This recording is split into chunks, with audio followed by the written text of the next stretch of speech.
मित्रों नमस्कार। और हम फिर से लेकर के आए हैं बाल मनोविज्ञान से बेहतरीन प्रश्न, जो प्रैक्टिस सेट है 22वां साथियों। तो प्लीज साथियों हमारे वीडियो को आप लास्ट तक देखा करें और हमारा चैनल भी सब्सक्राइब कर लें, जिससे आप लोगों को अगले वीडियो का नोटिफिकेशन मिलते रहे। तो देखते हैं आज का प्रश्न। हम चिंतन करते हैं पुस्तक के लेखक हैं, बताएंगे। ए होगा, बी होगा, सी होगा या फिर डी होगा, यानी बेंजामिन ब्लूम या नेथेनियल गेज या फिर जॉन डीवी या फिर जेरोम ब्रूनर। तो ये साथी थे जॉन डीवी। तो सी इसका राइट आंसर होगा साथियों। देखेंगे अगला प्रश्न। परामर्श से अभिप्राय दो व्यक्तियों के मध्य संबंध है जिससे कि एक व्यक्ति दूसरे व्यक्ति को एक विशेष प्रकार की सहायता प्रदान करता है। कथन है, बताएंगे। हेमाइन और एरिक्सन का या रोथस्ट्रंग का, या तो ये साथियों को जो कथन है ये मायर्स का कथन है। D is the right answer. अगला प्रश्न। बालक का मानसिक स्वास्थ्य निर्भर करता है, बताएंगे किस पर करता है। ए होगा, बी होगा, सी होगा या फिर डी होगा, यानी विद्यालय पर, परिवार पर, समुदाय पर या फिर उपयुक्त सभी पर। तो ये सब बालक का जो मानसिक स्वास्थ्य है ये सभी पर निर्भर करता है, यानी उपयुक्त सभी। अगला प्रश्न। व्यक्तिगत भिन्नता पर सर्वप्रथम महत्वपूर्ण कार्य करने वाले व्यक्ति थे, यानी बुंट, फ्रांसिस, वाटसन, गाल्टन या फिर स्किनर। और साथियों हमारे वीडियो को आप लास्ट तक देखा करें। मैं ज्यादा देर का नहीं, 10 मिनट का ही वीडियो रखता हूं, 10 ज्यादा से ज्यादा 12 मिनट का। तो इसका जो राइट आंसर होगा गाल्टन होगा। तो सी इज द राइट आंसर। सभी प्रश्न बेहतरीन प्रश्न हैं। अगला प्रश्न। अनुसंधान सुझाते हैं कि एक विधिक कक्षा में अपने विद्यार्थियों से शिक्षिका की अपेक्षाएं विद्यार्थियों के अधिगम, तो ए होगा, बी होगा, सी होगा या फिर डी होगा, यानी पर महत्वपूर्ण प्रभाव छोड़ती हैं, एकमात्र निर्धारक होती हैं, के साथ संबंधित नहीं मानी जानी चाहिए, पर कोई प्रभाव नहीं छोड़ती। तो इसका राइट आंसर होगा पर महत्वपूर्ण प्रभाव छोड़ती हैं। तो ए इसका राइट आंसर होगा। अगला प्रश्न। पियाजे के सिद्धांत के अनुसार निम्नलिखित में से कौन सा व्यक्ति की संज्ञानात्मक विकास को प्रभावित नहीं करेगा। तो बताएंगे कौन प्रभावित नहीं करेगा। ए होगा, बी होगा, सी होगा या फिर डी होगा, यानी सामाजिक अनुभव या परिपक्वन क्रियाकलाप या फिर भाषा। तो ये नहीं करेगा सामाजिक अनुगम। तो इसका ए राइट आंसर होगा। अगला प्रश्न। जब वयस्क संयोग से सामंजस्य कर लेते हैं तो वह बच्चे के वर्तमान स्तर के प्रदर्शन को संभावित क्षमता के स्तर के प्रदर्शन की तरह प्रगति क्रम को सुगम बनाते हैं। इसे कहा जाता है, तो इसे कहा जाता है संयोग देना। तो 20 का राइट आंसर होगा। अगला प्रश्न। निम्नलिखित में से कौन सा वायुगतिकी के सामाजिक सांस्कृतिक सिद्धांत पर आधारित है।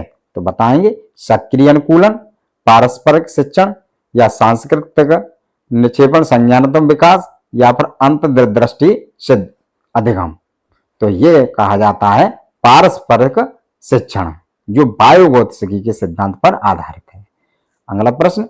निम्न में से कौन सा सीखने की शैली का एक मात्र उदाहरण है। तो बताएंगे ए होगा, बी होगा, सी होगा या फिर डी होगा, यानी चाक्षुष, संग्रहण या तथ्यात्मक या फिर स्पर्श संबंधी। तो सीखने की शैली से जो ताल्लुक रखता है वह रखता है साथियों चाक्षुष। तो ए इसका राइट आंसर होगा। अगला प्रश्न।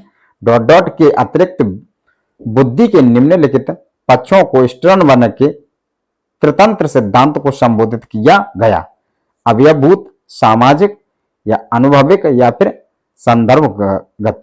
तो यह किया गया था सामाजिक के अनुसार। तो 20 का राइट आंसर होगा। अगला प्रश्न। समावेशी शिक्षा। तो समावेशी शिक्षा के बारे में कथन देखेंगे। तो ए होगा, बी होगा, सी होगा या फिर डी होगा, यानी कक्षा में विविधता का उत्सव मनाती है, दाखिले संबंधी कठोर प्रक्रियाओं को बढ़ावा देती है, तत्वों को शिक्षा से संबंधित है।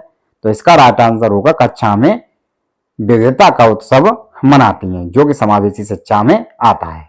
अगला प्रश्न, प्रतिभाशाली विद्यार्थी, तो ए होगा, बी होगा, सी होगा या फिर डी होगा। यानी प्रतिभाशाली विद्यार्थियों की क्या पहचान होती है? वे अपने निर्णयों में आत्मनिर्भर होते हैं, शिक्षकों से स्वतंत्र होते हैं, स्वभाव में अंतर्मुखी होते हैं, या अपनी कक्षा में दृढ़ता पूर्वक नहीं कर पाते, तो वह होते हैं अपने निर्णयों में आत्मनिर्भर होते हैं। तो ये इसका राइट आंसर। अगला प्रश्न, प्राथमिक स्तर पर एक शिक्षक में निम्न में से किसे सबसे महत्वपूर्ण विशेषता मानी जाएगी? तो बताएंगे क्या विशेषता होनी चाहिए? पढ़ने की उत्सुकता, धैर्य और दृढ़ता, या शिक्षण पद्धतियों और विषयों में ज्ञान की क्षमता? तो ये होगा धैर्य और दृढ़ता की क्षमता होनी चाहिए। अगला प्रश्न, निम्नलिखित में से कौन सा सूक्ष्म गतिक कौशल का उदाहरण है? चढ़ना, फुदकना, दौड़ना या फिर लिखना?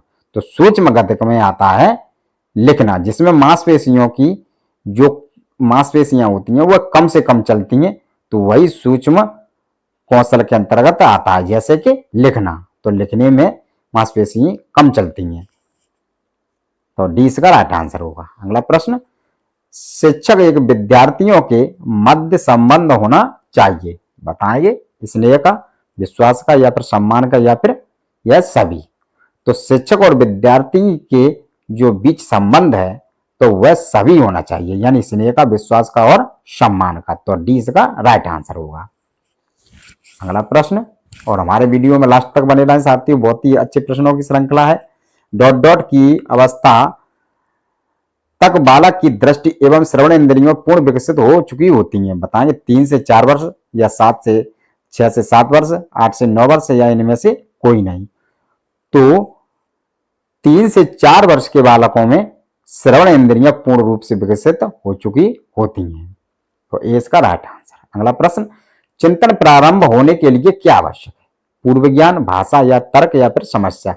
तो चिंतन प्रारंभ करने के लिए समस्या का होना आवश्यक होता है, क्योंकि समस्या से ही आवश्यकता ही आविष्कार की जननी है, तो समस्या का होना अति आवश्यक है। तो डी इसका राइट आंसर होगा। अगला प्रश्न, शिक्षा का अधिकार अधिनियम 2009 में निर्दिष्ट किया गया कि कक्षा 1 से 5 तक यदि प्रवेश दिए गए प्रवेश के लिए विद्यार्थी की संख्या 200 से अधिक है तो विद्यार्थी और अध्यापक के बीच अनुपात होगा, तो ये होगा अनुपात 40:1 का साथियों।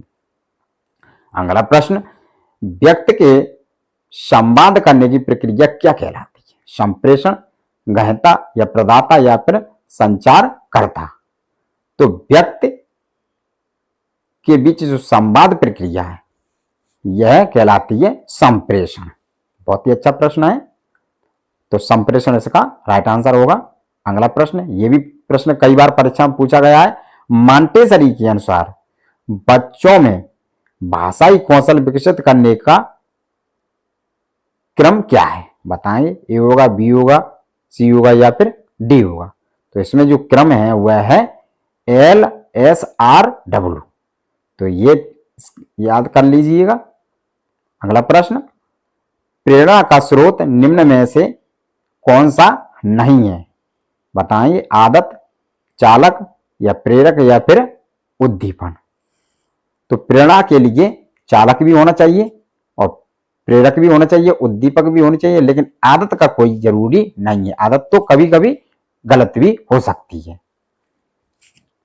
अगला प्रश्न, शिक्षार्थी एक अभिरुचि एवं अभिक्षमता के बारे में वैध एवं विश्वसनीय निष्कर्ष पर पहुंचने की विधि है। तो बताएंगे, ए होगा, बी होगा, सी होगा, या फिर डी होगा? यानी वस्तुनिष्ठ, या अंतर्निरीक्षण, ये प्रयोगात्मक? तो ये सभी होना चाहिए, सभी विधियां होनी चाहिए। अगला प्रश्न, इनमें से कौन कौन पाठ्यचर्या 2009 यानी NCF का मार्गदर्शी सिद्धांत नहीं है? तो ए होगा, बी होगा, सी होगा, या फिर डी? तो 2005 जो NCF था इसमें अंग्रेजी भाषा में शिक्षा देना ये इसमें शामिल नहीं था साथियों, तो सी इसका राइट आंसर होगा। अगला प्रश्न, शब्द आइडेंटिकल एलिमेंट्स यानी समान तत्व निम्न में से गहन संबंध रखता है? बताएंगे, समान परीक्षा प्रश्न, या सहयोगियों से ईर्ष्या, ये अधिगम स्थानांतरण।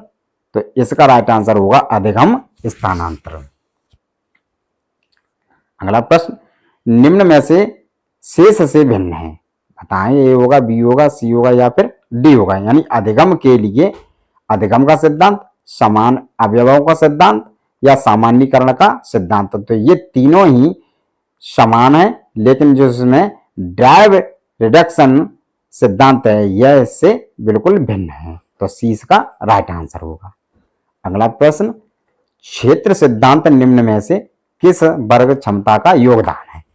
तो ये क्षेत्र सिद्धांत है, ये कट-लेविन का है और कट-लेविन गेस्टाल्टवादियों के अंतर्गत आते हैं और व्यवहारवादियों के अंतर्गत ये वाटसन आते हैं, सर्च। तो इसका राइट आंसर होगा गेस्टाल्टवादियों का। ये अगला प्रश्न, निम्नलिखित में से कौन सा सीखने का नियम नहीं है, बताएंगे। तत्परता का नियम, तनाव का नियम, प्रभाव का नियम या फिर अभ्यास का नियम। तो ये साथियों थोंडाइक के दिए गए 3 नियम थे जो मुख्य नियम में आते हैं, यानी तत्परता का नियम, प्रभाव का नियम, अभ्यास का नियम, लेकिन तनाव का नियम इसमें शामिल नहीं है। अगला प्रश्न, प्रासंगिक अंतर्बोध परीक्षण या TAT का विकास द्वारा दिया गया। तो TAT यानी प्रासंगिक अंतर्बोध परीक्षण, तो ये दिया गया था मॉर्गन एवं मुरे के द्वारा। तो सी इसका राइट आंसर होगा, मॉर्गन एवं मुरे। कभी कभी मॉर्गन भी लिखा जाता है, तो दोनों याद करेंगे। अगला प्रश्न, अभिप्रेरणा का वर्गीकरण होता है, यानी ए होगा, बी होगा, सी होगा या फिर डी होगा। तो अभिप्रेरणा का जो वर्गीकरण होता है वह बताएंगे साथियों। एक ही पॉइंट में याद होना चाहिए, जन्मजात और अर्जित होता है अभिप्रेरणा का वर्गीकरण।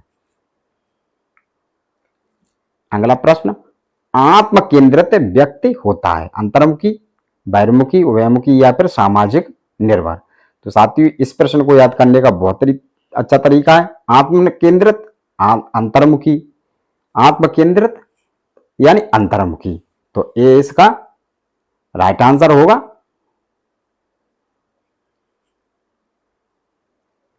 अंतर्मुखी। इसी के साथ आप लोगों को साथियों हमारे चैनल को सब्सक्राइब करें और लाइक भी करें और बेल आइकन बजा दें, जिससे आप लोगों को अगली न्यूज मिलती रहे। इसी के साथ आप लोग खुश रहिए, अच्छे रहिए। थैंक यू, धन्यवाद। जय हिंद, जय भारत।